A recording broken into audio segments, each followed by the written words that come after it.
ভৰ দুপৰীয়া একদম ৰ'দে খাওঁ খাওঁ কৰা বতৰত মানে আমি দুইজনী পথাৰলৈ গৈছিলোঁ দেই ঢেকীয়া বুটলিম বুলি তাৰপিছত মন গ'ল নহয় পথাৰত মাজতে গাঁত এটা আছিলে গাঁত নহয় মানে সৰু পুখুৰী টাইপৰ মাছ খাবলৈ গ'লোঁ দুইজনীয়ে জেঠাইৰ চাদৰ এখন লৈ এয়া গৈ মাছ বাই মাছ ধৰি আনিলোঁ এইফালে আদা পাত এইফালে হালধি পাত কাটি আনিলোঁ তাৰপাছত কি কৰিছে জানে চব বাৰে বস্তু এয়া জেঠাইহঁতৰ ঘৰত ইমান টেঙা লাগি আছে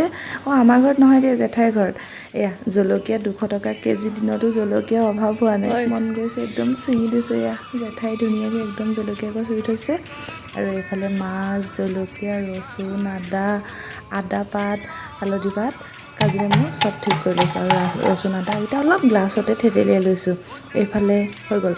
আদা পাত টেঙা পিঁয়াজ জলকীয়া ৰচুন আদা চব কৰি এইবাৰ হালধি পাতখনত এয়া প্ৰথমে মাছখিনি দি ল'লোঁ তাৰপিছত দি যাম আৰু বস্তুখিনি ইটোৰ পিছত সিটো ধুনীয়াকৈ মাছকেইটা ধুনীয়াকৈ পাত দুখন হেৰি কৰি জাপি দি ল'লোঁ কলপাত হ'লে অকণ সেকি ল'ব লাগে দেই কিন্তু এয়া হালধি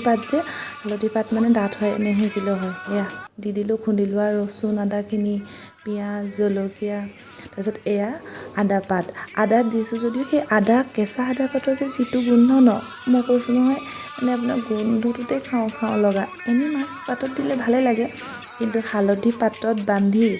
লগত যদি আদা পাত দুখিলামান দি দিয়া হয় মানে তাৰ এক্সট্ৰা এটা সোৱাদ লিখীয়া লাগে গোন্ধটোতে খাওঁ লাগে এয়া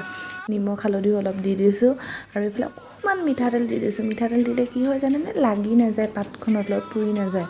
আৰু এইফালে নেমু চেপি দিছোঁ নেমু বহুত ৰস সেইকাৰণে এচিড লৈছিলোঁ এচিডো সম্পূৰ্ণ ফালি কৰি লৈ দিয়া নহৈছোঁ কিমান ৰস এইবাৰ ধুনীয়াকৈ গোটেইখিনি মিক্স কৰি ল'লোঁ নহ'লে গোটেইখিনি মিক্স নহ'ব যে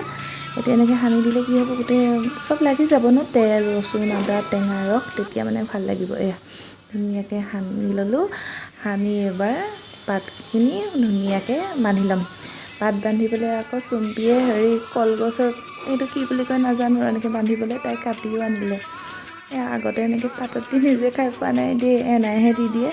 এতিয়া দুইজনীয়ে ধৰি আনিছোঁ জেঠাইও নাই কোনে দি দিব সেইকাৰণে দুইজনীয়ে নিজে আমি মেকানিক লাগি গৈছোঁ এয়া বান্ধি ল'লোঁ এইফালে এতিয়াতো জুই নাথাকিলে কি আজিকালিতো চবেই জানে জুই নাথাকিলেও এনেকৈ পাৰে আমি গেছত কমটি ষ্টিমত কি কৰিলোঁ টাৱাখন বহাই টাৱাৰ ওপৰত পাতি দিলোঁ এয়া অলপ পিছত এনেকৈ লৰাই দিলোঁ দেখিছেনে এয়া পাতবোৰ পৰিছে মানে অলপ হৈছেগৈ এইবাৰ বোলো অলপ উদঙাই চাওঁ অকণমান তলত লাগি গৈছে নি লৰাই চালোঁ নাই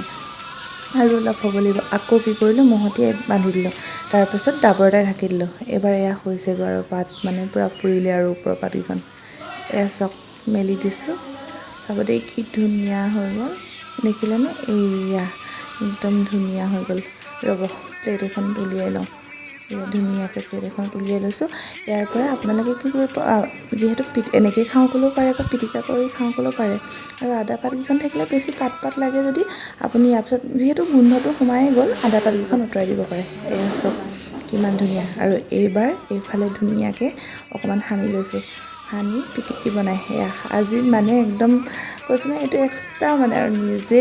চাদৰ আঁঠুৱাটো নাই চাদৰ বাই মাছ ধৰি আনি আমি মাছৰ পিটিকাই ভাত খাইছোঁ এই বৰ দুপৰীয়াখনত এয়া